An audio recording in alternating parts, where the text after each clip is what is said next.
So bago po ito, kasi kahagabi, nanonood ako ng TV, yung kasi pagod ako, pumunta kami ng umaga sa Nueva Ecija, pagkatapos mag-preach doon, bumalik kami agad.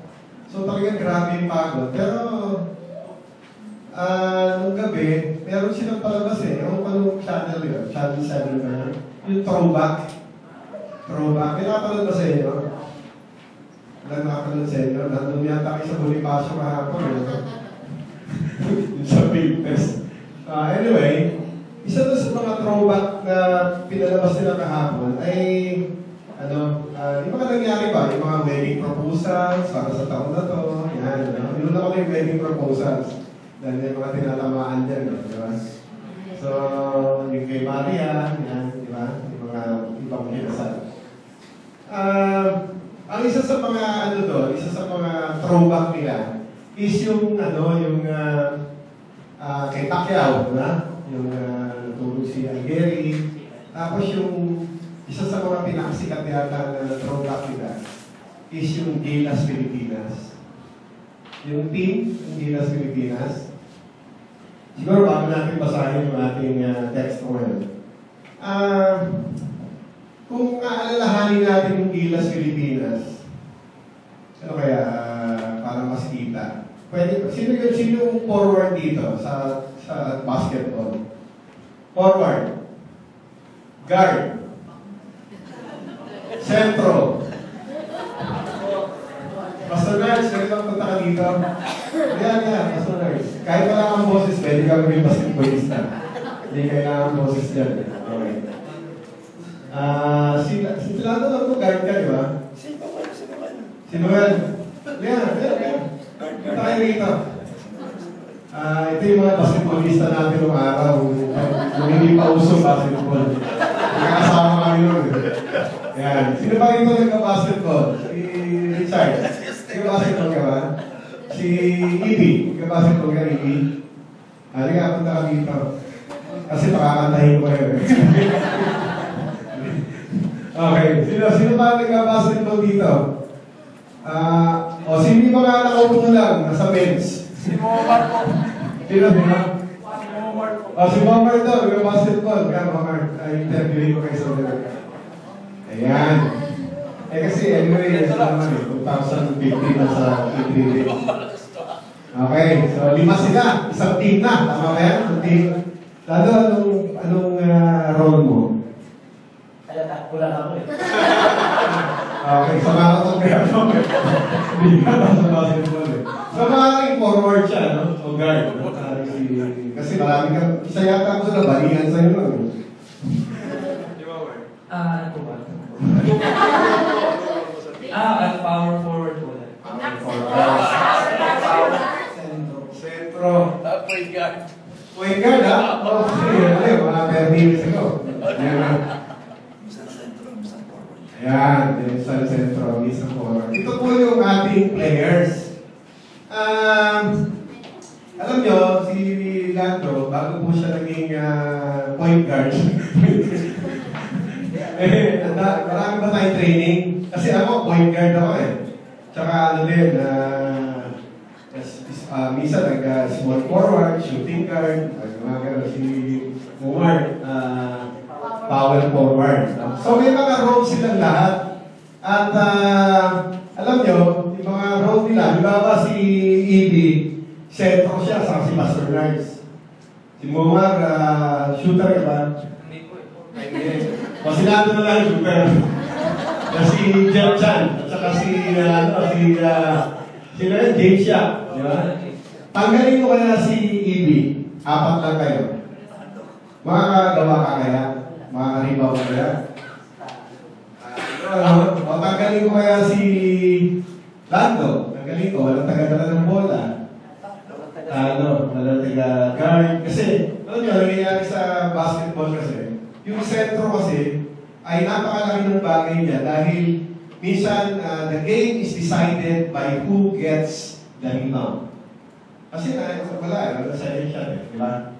Tapos naman, kahit may sentro ka, wala namang marunong mag-shoot. So, agaw lang kayo na agaw ng bola, wala kayong puntos. So, ang point dito, they are a team. A person of kahit sino sa kanila, walang magagawa kung wala ang bawat isa. So, yun. Salamat sa inyo. Okay. Good job, good job. Okay. So, pwede mo kayong hindi nyo kailangan maging bets. Ang tawag doon? Mga bets. Yung mga nakabangko lang, nakabangko. Kasi ako, kaya dami kong injury, so ako active sa basketball. Sa mga trabaho, hindi lang active, addict. Ang tawag nila doon. We play 10 games a day sa Ateneo. Ganun mo kami kasisigla doon. So, meron mo kasi connection itong ating mensahe ngayon. Gusto kong tumayo tayo lahat, babasahin natin yung ating text, and then after that, ay ating pong patakayin nito. Wala. Ayan. Yan yung text natin. Buksan yung mga Bible ninyo. Ating pong tingnan sa Ephesians chapter 4, verses 11 to 16. So, kahit anong translation nyo, iPad, iPhone, no?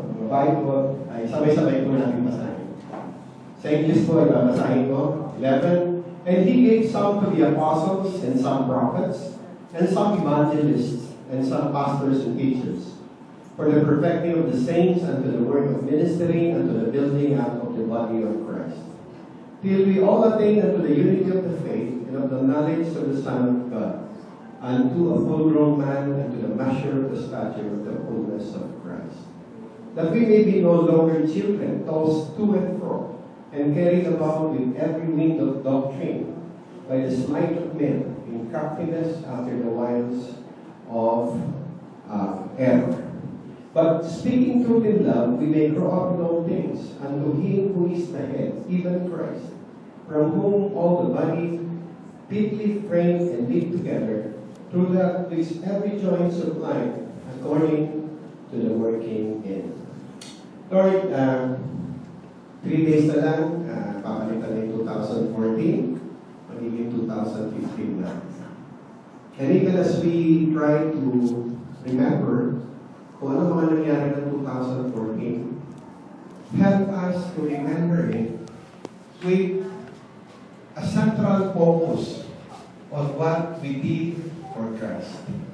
Being mga pinili mo, Panginoon, tulungan mo kami na sa aming pagtingin sa nakaraan, tingnan namin ito bilang naging kung ano yung naging bahagi namin para ang inyong pong pag-ibig, ang inyong pong pagligtas, ang inyong kagandaan loob ay paano namin nakipagod. At gano'n din po kung paano namin maranasan ito sa aming mga personal na buhay. Bigyan mo kami ng mata ng pananampalataya. Buksan po ang aming puso, ang aming isipan. Itago kami sa likod ng inyong kalbaryo sa krus upang sa gano'n maliwanag na maalaman namin, maintindihan namin. Maalaman kami muli, Panginoon, mula sa lahat kung bakit tinawag mo kami. So, Father, we commit to you this time. We commit to your word. And may you, the Holy Spirit, Lord God, speak to us in a very clear way so that 2015 will never be something that we will regret about, but something that we can praise you about and glorify your name. For this we pray in Jesus' name. Amen. Tayo po yung mga. Okay. Alam nyo, kung tinitignan ko yung gilas, kasi ito mga gilas Pilipinas din. Kasi one time yata during the year, I also spoke about gilas. Pero ito yung Korean time na kalaban nila, natalo nila. Naging qualified sila sa FIBA, no? Kaya sila napunta sa FIBA, ginano nila yung Korea. So anyway, yung membro dito, pinili po ito, pinili sila sa mga local teams. Tama? Tama ba? Sila meron galing sa Talking Text, may galing sa Alaska, no? May galing sa iba't ibang kupunan. At although sila yung mga gifted na at trained na, kinrain pa rin sila dahil iba yung magiging kultura at mukha ng paglaban na gagamitin nila sa international competition. Okay? Ibang iba ho kasi rito kasi nakakapin nyo rito the best of the best. Argentina, Spain, yun yung mga makakala, Amerika, yung kanilang dream team. Dadating niyan, no? So, napakadami pa rin training at dinaanan nila para ihanda sa klase o uri ng laban na haharapin nila. At ang bawat isa sa kanila ay pinili sang-ayon sa role or giftedness or ability na mayroon sila para lumaban. Not only that the players were chosen, but also the coaches and trainers. Di ba? Pinili si Chop Reyes bilang mamuno. Tama, si Chop Reyes yun. And then, ang dami niya, a battery of assistants, mga trainers, sila Norman Black, sila Chop Tactic, iba-iba, basta marami sila. Hindi ko matandaan yung iba. No? Pero ang dami nila. And then they took the best of the players. Jeff Chan, si Jeff Chan. Ano role ni Jeff Chan? Shooter siya, no? Pero yung kanya gustong maproduce sa kanya, shooter, si Norwood, si Gabe, no? Si Jimmy Alapag. So, si Jimmy Alapag, na-feature pa nga sa kanya. Kasama ng 5 best, no? Sa buong mundo. And of course, to shoot and make points, daling ng bola, maniobrahin, mag-create ng play, and ultimately, bring the team to score and win. Yan po yung mandate. Iba, pero ngayon, may iisa sa isang kupunan. Ang tawag sa kanila ay Gilas Pilipinas. Gilas team. No? Magkaiba, pero nagkaisa. Iba't-ibang talento at role, pero kumikilos para sa isang tudlain. Binigyan ng coaches ng paintulot na mag-design para sa isang hangarin, gampanan ng role at tulungan ang buong team. Manalo. Inasa para lumago sa personal na kakayahan para sa kapakanan ng lahat dahil sila ay isang team. Okay? Well, habang tinitignan ko ito kagabi, pinapanood ko, naaalala ko yung mensahe kasi, di ba? So, mag-iisip ako ng maaga kasi galing ako ng Nueva-Ecija. Naalala ko yung team. Kasi alam nyo, tayong lahat dito ay kabilang sa isang team. No? Sa lahat ng tumanggap, sa ating Panginoong Jesucristo, bilang tagapagligtas ng Panginoon ng kanyang buhay, ay hinirang, ibinilang, pinagkalooban ng espesyal na kaloob para gampanan ang kanyang role sa Team PBCC. May mga victory dito, pero Team PBCC, pasensya na kayo, nasa PBCC kayo. So, nasa Team PBCC tayo ngayon. Para sa layunin na taglayin ng Diyos, and of course, ang PBCC Church, ay hindi siya isang air-conditioned building. Ang PBCC Church ay hindi isang religious ceremony or service. Ang PBCC Church ay composed of people, tayo, mga makasalanan, pinag-isa ng iisang pananampalataya, isinilang na muli dahil sa pagsilang, pagkamatay, at muling pagkabuhay ng ating Panginoong Jesucristo. Okay? So, the reason why we are belonging to a team is because of one and only one reason. All of us have accepted Jesus as our personal Savior and Lord. Okay? So, ang tinanggap natin, automatic yan. Okay? Nabibilang na tayo. And, when Jesus ascended into heaven, pag tinignan mo yung buong series yung nag-aaralan natin yung Ephesians ngayon, di ba? So doon, nakita natin that ito yung time na nagkakagulo-gulo sila. Pag tinignan mo yung book na sa 2 Corinthians, for example, the Corinthian Church, magkakagulo. Kaya nga, lumitaw yung mga gifts, yung mga kaloob. And when Jesus ascended into heaven, He gave gifts, ministry gifts to His church. Ano yung binigay niyang ministry gifts? Mamaya, i-discuss natin yun. Ang binigay ng ministry gifts ay specifically ay mga people, tao. At sa tao, binigyan niya sila ng apostles, prophets, evangelists, pastors, and teachers. Ito po yung sinasabi ng teksto natin. And He gave some. So, pag-akyat niya, hindi siya umalis na bahaw. Kasi meron pong tungkulin, meron pong gagawin ang iglesia. paano magagawa to? He gave gifts to people. And He gave specific gifts to people. Sinimulan niya ito noon sa unang panahon.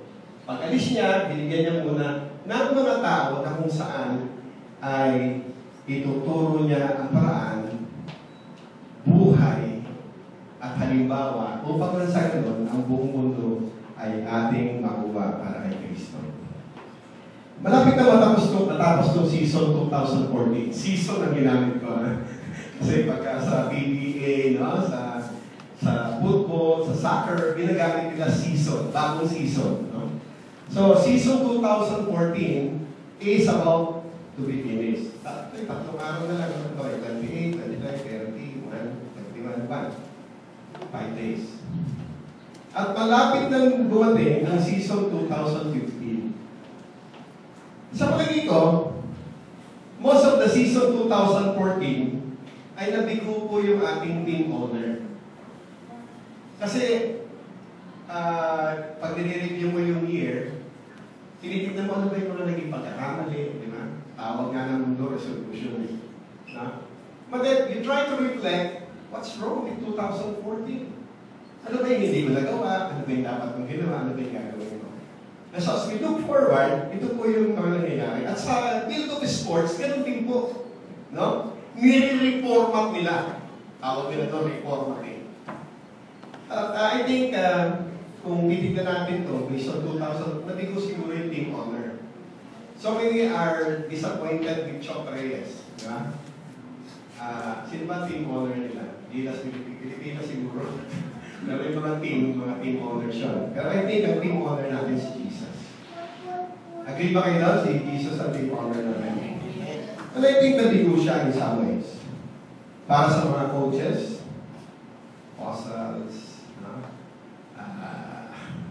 pastors, leaders, at sa team players, tayo yun. Saan tayo nabigo? We failed to bring home the gold for Jesus. Maybe we settle tip. Ano ba yung gilas? Tip, no? Tip ang gilas at kakal. Dapat third tayo, second. At dahil i-reformat natin ang Team PBCC 2015 and to start a new beginning to inspire a good sense of commitment and a winning attitude, kailangan po natin i-review ang 2014. I-review natin yung sense of yung ating pundasyon, yung ating tudlain, at ang ating pangitain sa TBCC. At para sa mga coaches ito, of course, para din sa ating mga players. Now remember, meron po mga binabanggit dito. At binabanggit dito ay para hindi lamang para sa leaders, kundi para sa members din. Nilagyan po ito ng outline para mas madali natin makita. Ang ginamit ng outline ay team. Kasi we're talking of team, no? T-E-A-M. Ayan, ginagawa nila. Team. At sa outline na ito ay ating kung tatalakayin ang apat na bagay. Number one, that we are together in the same faith. E stands for empowered for ministry. A is that we are authorized for ministry. And M, molded to grow to be like Christ. Apat na bagay. Number one, together in the same faith. Sabi dun sa verse 12, for the perfecting of the saints unto the work of ministry and to the building up of the body of Christ. We are the body of Christ. Tayo po yun. Tayo mga tao ha, yung body of Christ na. Tayo yung church. Tayo yung team PBCC. Sabi niya rin sa 1 Peter chapter 2, 9 to 10. Sa Tagalog ko po ito babasahin. Dapat po kayo ay iisang lahing hinirang, mga saserdote, at maghayag ng mga kahangahangang gawa niya. Siya rin ang tumawag sa inyo mula sa kadiliman tungo sa kanyang kagila-gilanas na kaliwanagan. But you are an elect race, a royal priesthood, a holy nation, a people for God's possession, that you may show forth the excellencies of Him who called you out of darkness into His marvelous light. Now, the verse is simply telling us that we are, number one, created for ministry. Number two, in 2 Timothy chapter 1 verse 9, we are saved. Niligtas tayo, hindi lamang para pumunta sa langit, but also, God who saved and called us with a holy calling, not according to our works, but according to His purpose and grace, which was given us in Jesus Christ before times eternal. Siya'y nagligtas at tumawag sa atin upang tayo'y Kanyang maging bayan. Hinirang niya tayo. We are together. We belong. We belong to a body and we belong to each other. We belong with the same compassion, with the same faith, with the same God, with the same body. Tayo ay nilikha at niligtas ng Diyos sa pamamagitan ni Kristo at ginawang komunidad who are united together. So kahit nandun ka sa ibang bansa, nasa Amerika, nasa London ka, wherever you are, we are united because we belong to the same body. In mutual faith. Kaya sa sulat ni Pablo, binigyan niya ng diin na binuo ang team natin para sa isa't isa. Iba-ibang pananagutan base sa kaloob, gifts, at iba-ibang role dahil iisa tayo together. And as a team, everyone has a different position to play. The whole body, hindi lamang pastors, leaders, nasa PCC tayo. Not for what we can get, but what we can give. Hindi tayo nandito dahil may nakukuha tayo. But nandito tayo because we have something we are prepared for and that we are together, called by God, to give ourselves to Him. The first Reformed motto may be, together we serve. Pwede ba sabihin natin sa katabi natin, together we serve? Together we serve. Pangalawa, empowered for ministry. Sa verse 11, sabi niya, and He gave some to be apostles, and some prophets, and some evangelists, and some pastors and teachers. Tagalog, ang iba'y ginawang apostol, ang iba'y propeta, ang iba'y evangelist, ang iba'y pastor at guro. Ginawa niya ito upang ihanda sa paglilingkod ang lahat ng hinirang sa ikauunlad ng kanyang iglesia. Tinitingnan ko sila, kasama pa si Belga. Sino yung mga basketballista? Kasama si Belga sa team, no? Parang ano siya, alternate, no? Pagkata. Pagkata si Belga, si Junmar Pajardo. Si Junmar Pajardo kasi is a center. Tama ba? Center siya, no? At hindi siya ginagamit eh. At alam niyo ba na the only time that they won, yung last game, doon ginamit si Junmar. Diba? And he made the difference, si Junmar Pajardo. Hindi siya ginagamit eh. No? Pero nung ginamit siya, yun lang yung time na nanalo sila. Anong team yun? Naalala niyo ba, AD? Ha? Argentina ba yan? Hindi, Argentina yan. The last one. Senegal. Yan, Senegal. Nanalo sila. Pero, okay, kung ako si Junmar Pajardo, o kung sino ka man, na nakaupo ka, tulad yun, nakaupo kayo ngayon, ang ginagawa, wala tayo sa basketball. Kung nakaupo ka, nakikita mo yung mga tao, nakikita mo sila, nandito sa harapan, maawin sila. Nakikita mo, pagka may kainan, naghuhugas sila doon ng pinggan, nakikita mo yung mga Sunday school, instead of, growing and fellowshipping with us, nagsasacrifice nila to teach the kids, doon sa baba. Nandun ka sa bench. At alam mo, meron ka magagawa. Di ba? Tama ba yan? Meron ka magagawa. Pero wala kang ginagawa. Anong feeling mo? Anong feeling niya pag wala kang ginagawa? Boring. Boring, no? Boring siguro. Tapos ang word yun, boring. Pag nasa bench ka, nasa Gilas Team Pilipinas ka, or nasa PBCC team ka, Team PBCC, abay, ayan, nakikita mo, nasa limelight. Gumagalaw, kahit hindi nasa limelight, may ginagawa. Pero wala kang ginawa kung di umupo ng umupo sa bench, panoorin ng mga teammates mo, may training ka, gifted ka, pero hindi ka nagpa-participate sa laban. Nakakuha nyo? Hindi ka nagpa-participate. Ito yung nagtipil ni Junmar. And then finally, he was given a chance to play. And he showed. Nagningning siya. That was the only time that the Philippines won. Imagine. Almost nanalo sila doon sa 4 o 5 laban nila. Against Argentina, against the better players. And yan ginamit siya. Jesus gave us gifts. Taling meron akong listahan dito ng mga gifts, napakarami. Dami-dami nila. May ministry of helping, serving, giving, showing mercy, craftsmanship, healings, ministry of directing others, leadership, faith, and everything. Napakadami. Napakadaming gifts ng iniwan ng Diyos para sa kanyang mga anak. Jesus gave us gifts, roles, and these gifts are special abilities that God gave us to accomplish His work by the help of the Holy Spirit. Naniniwala ba kayo iniwan sa inyong gift? Lakasan pa natin para hindi kayo naniniwala. Yes! Yan. Ganda yan.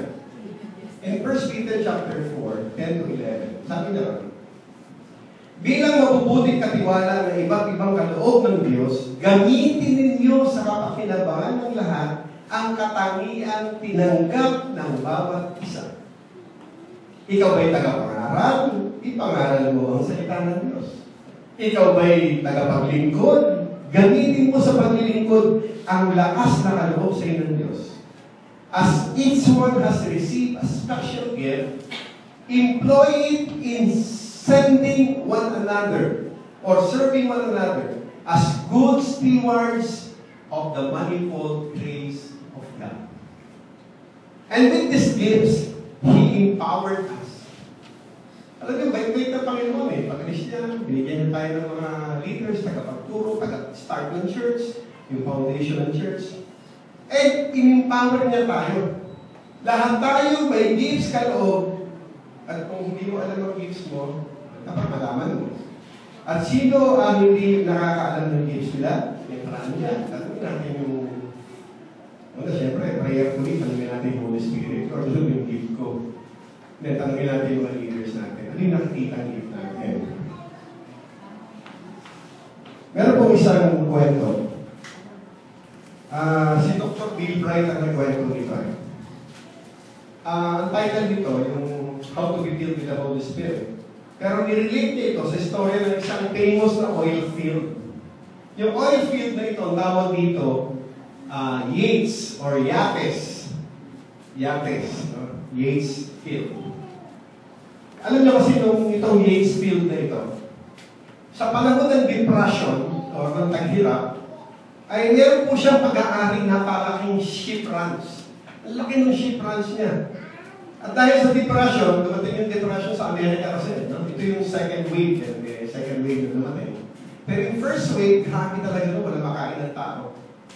At hindi sapat yung ranching operation niya para bayaran kahit yung interest ng mortgage sa bangko. Umutang siya sa bangko eh. No? So, dahil dumating yung depression, hindi niya kaya bayaran. At of course, dahil kung konti kita niya, meron danger na marimata, makuha yung kanyang property. At siya ay nabubuhay lang sa tulong ng subsidy ng gobyerno. Tinutulungan siya ng gobyerno, may konting subsidy. Araw-araw po, sa kanyang pagpapastol, sa kanyang mga tauhan niya, problema niya para bayaran yung utang niya. Laking problema. And then one day, a seismographic crew from an oil company dumating doon sa lugar niya. Alam niyo yung seismographic, ito yung pinitignan nila yung possibility, may mga machine sila, and they look at, lands, and they can determine kung mayroong oil. Dumating yung kuko sa kanila, pagdating doon sabi sa kanya, maaari po may oil to, itong lupa to. And they asked permission to drill a wildcat well and sign a lease contract. So nagukay sila.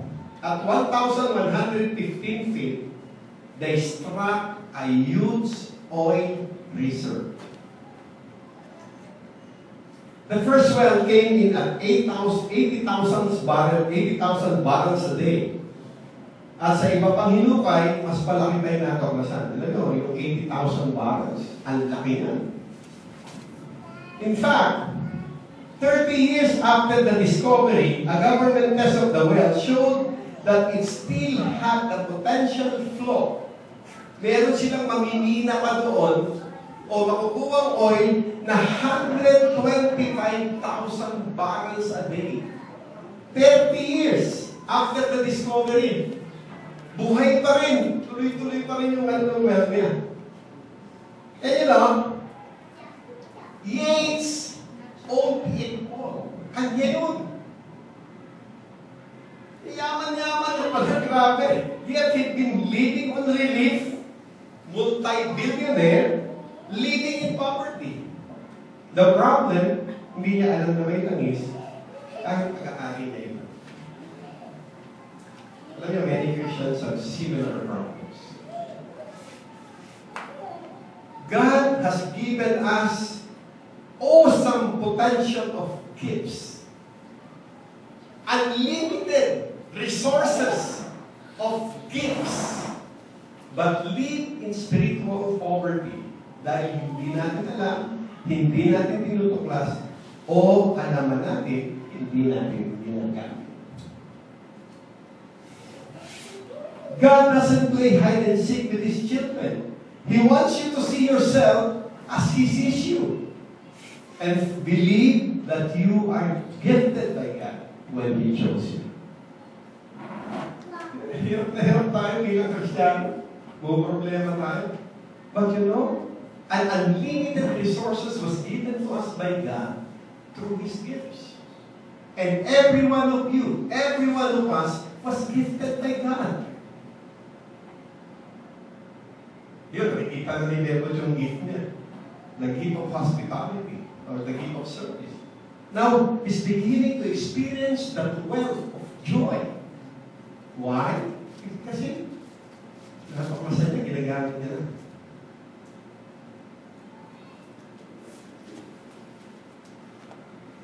In John chapter 15, verse 16, sabi ng Panginoon, hindi kayo ang pumili sa akin.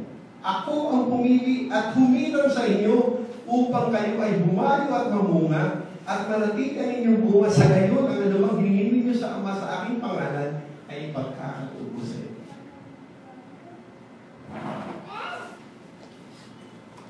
All of us, not only pastors and leaders, are chosen, gifted, and empowered by God. Tayong lahat, empowered by God. Ano gagawin natin? Nahirapan ang BBCC. Kulang sa tao, hindi na makashoot, walang shooter.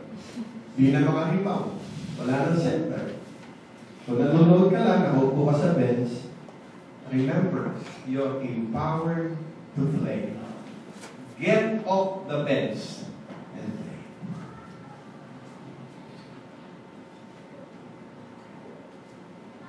Second motto, empowered to serve. Sabi mo sa tabi mo, empowered to serve.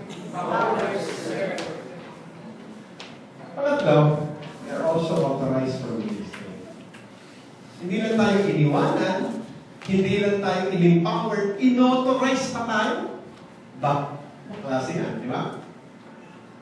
Verse 12, sabi niya, ginawa niya ito upang ihanda sa paglilingkod ang lahat ng hiniran sa ikaulungan ng kanyang iglesia.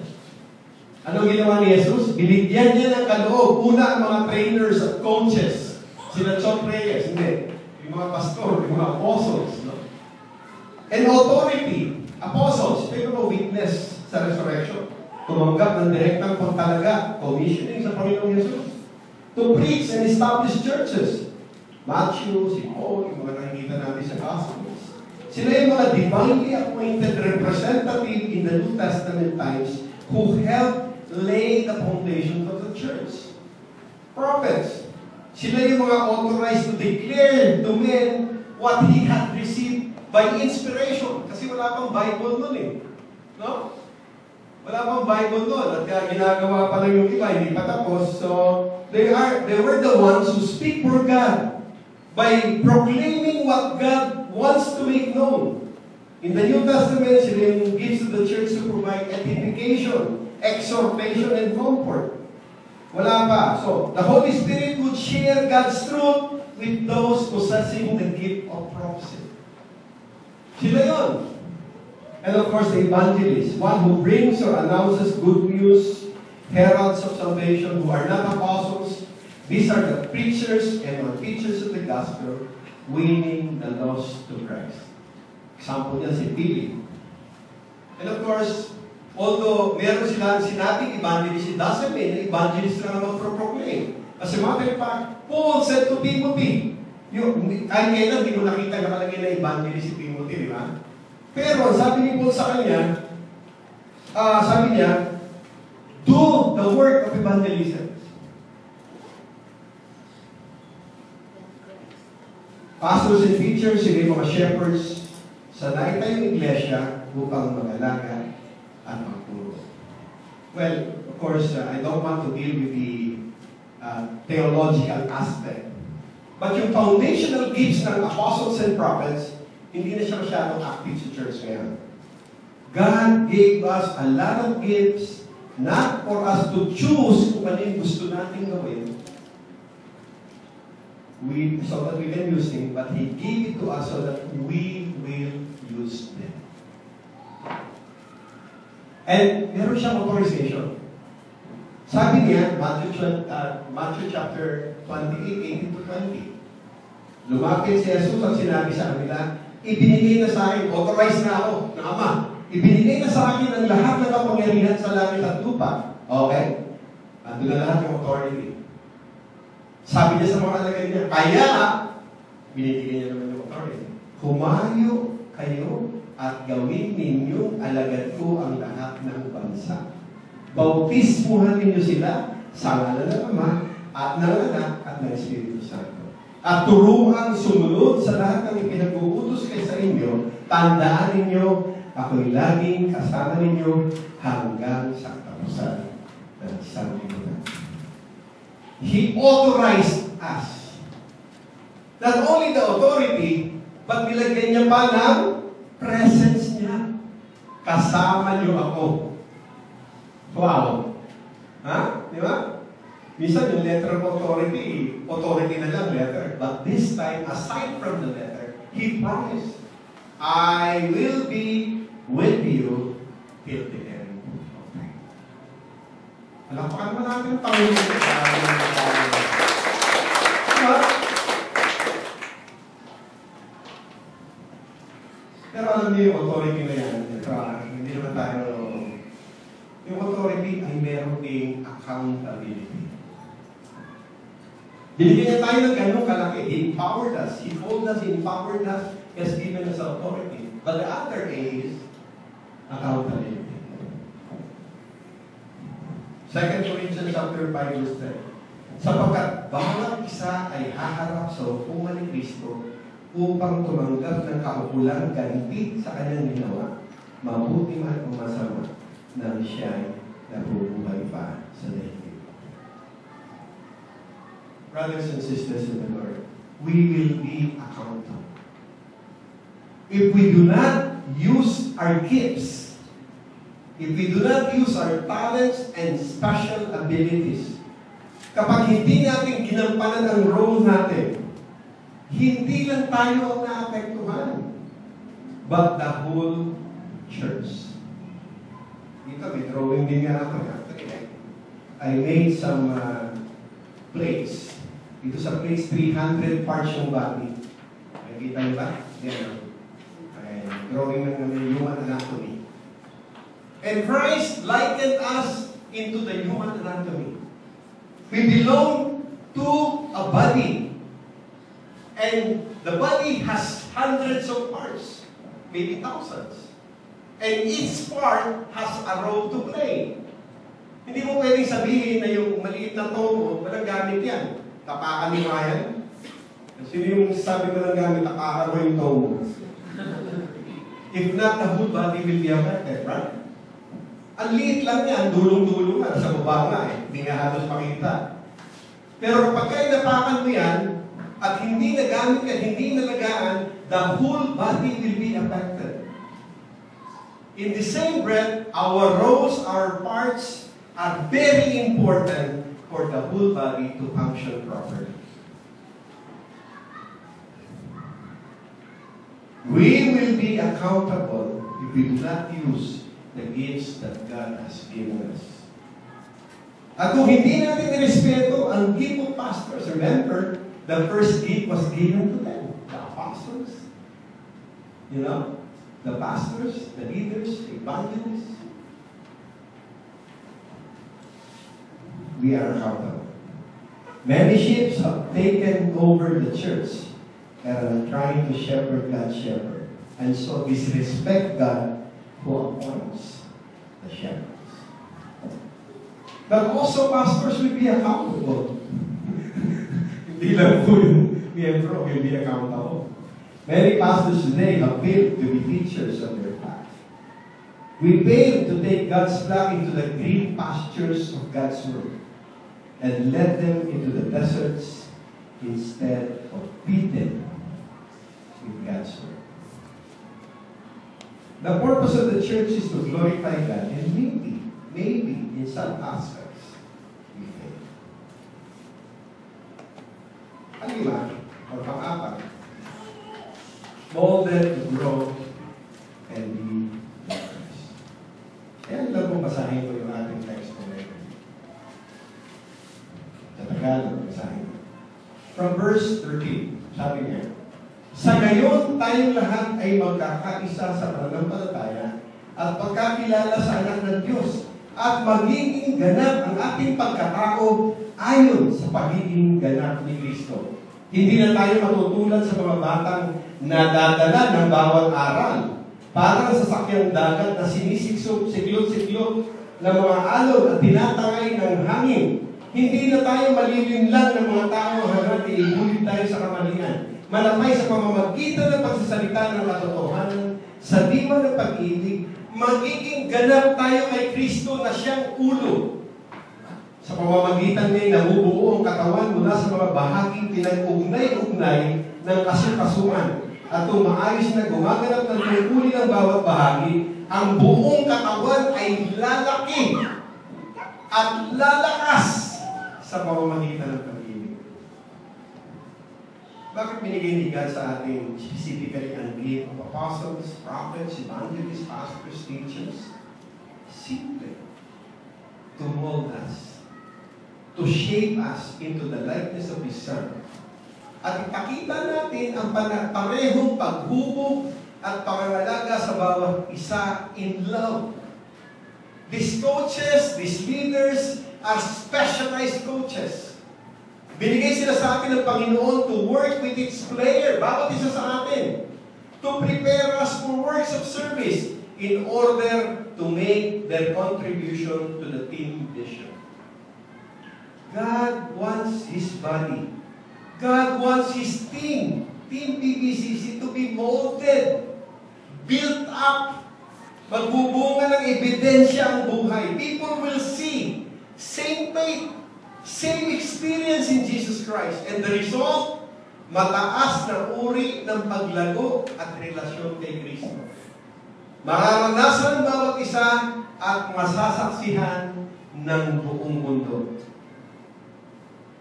Marami na pong pagod na coaches at trainers. Actually, mga apostles tsaka yung mga prophets, medyo pa nag-retire na nga eh. Kung hindi na naman kita ng mga apostles and prophets, no? Well, I do believe meron. Pero wala na halos. Kasi may word na tayo ni God eh.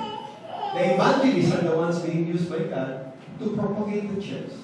Palakasin. Mga pastors and leaders. Palakasin at patibayin ang iglesia. Marami na rin pagod na players. Si Jimmy alam, halos magsususukan na rin sa... Kasi laging siya yung ginagamit eh, no? Doon sa Team Gilas Pilipinas. Halos sila Pink Chris, Gay Norwood, paikot-ikot lang sa kanila, only. Sila na lang halos ginagamit. Pagod na sila.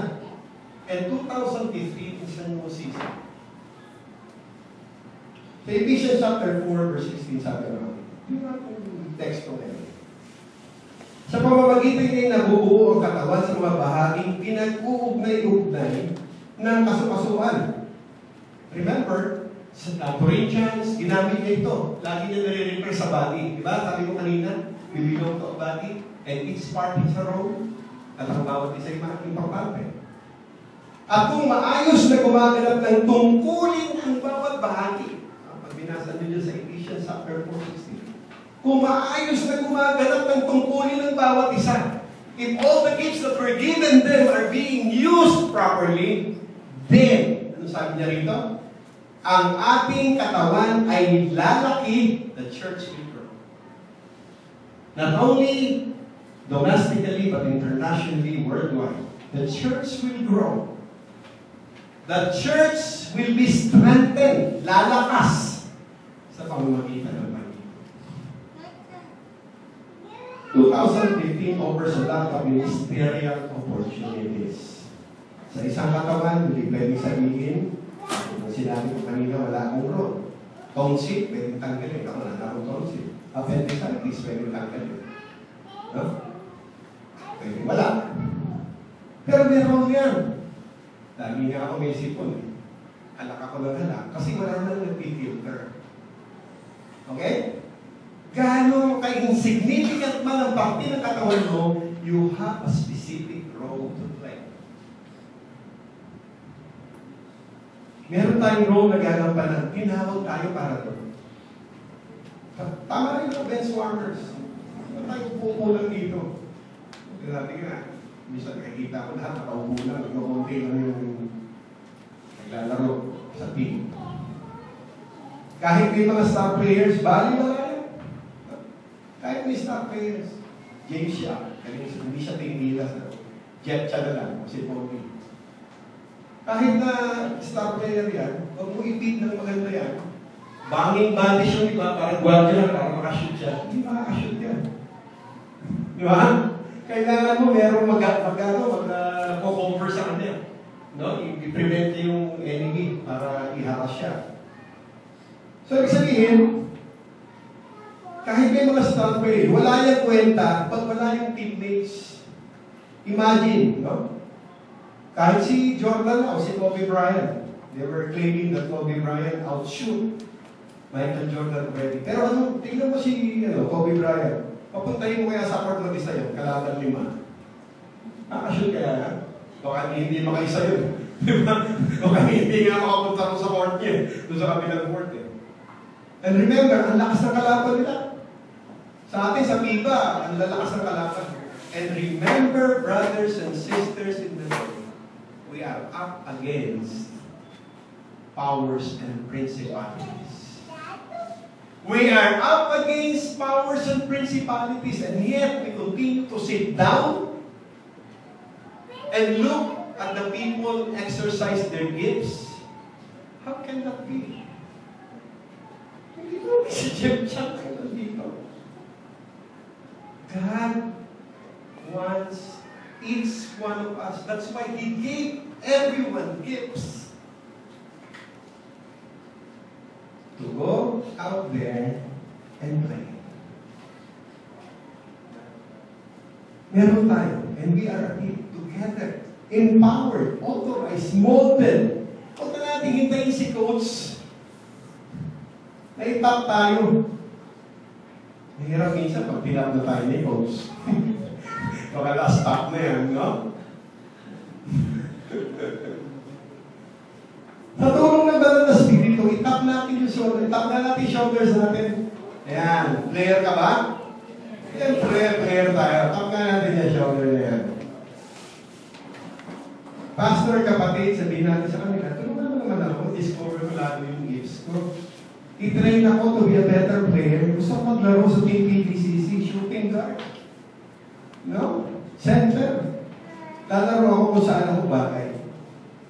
Because God has given us gifts, and God placed us in a thing called church. Pikit pa tayo lahat. Tayo bigla.